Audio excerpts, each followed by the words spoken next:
ព្រះពុទ្ធត្រាស់ដឹងមានព្រះធម៌មានព្រះសង្ឃបែរទៅជាខ្វល់នឹងអ្នកមានកិលេសផងគ្នាខ្វល់ស្រឡាញ់ខ្វល់ស្អប់ខ្វល់កើតទុក្ខខ្វល់ហួងហែងដូចជាអ្នកទាំងអស់នោះពិសេសជាងព្រះពុទ្ធទៅទៀតអញ្ចឹងពេលវេលានៃជីវិតដ៏សំខាន់បែបនេះមានតិចផងគួររក្សាចិត្តឲ្យនៅជាសុខស្ងប់ស្ងាត់ជាមួយនឹងព្រះពុទ្ធព្រះធម៌ព្រះសង្ឃឲ្យបានច្រើនជាទីបំផុតកុំប្រមាទ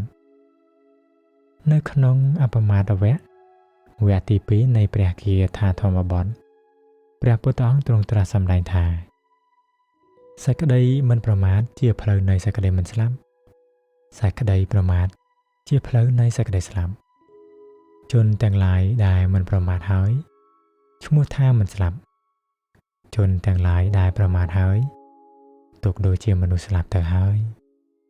ពួកបណ្ឌិតបានជ្រាបនៅដំណើរនេះទើបស្ថិតនៅក្នុងសេចក្តីមិនប្រមាទរីករាយក្នុងសេចក្តីមិនប្រមាទបណ្ឌិតទាំងនោះជាអ្នកត្រេកអរក្នុងធម៌ជាគោចរនៃអរិយបុគ្គលទាំងឡាយមានការពិនិត្យជាប្រក្រតីមានព្យាយាមជាប់តគ្នាមានសេចក្តីប្រឹងប្រែងមាំមួនជានិច្ច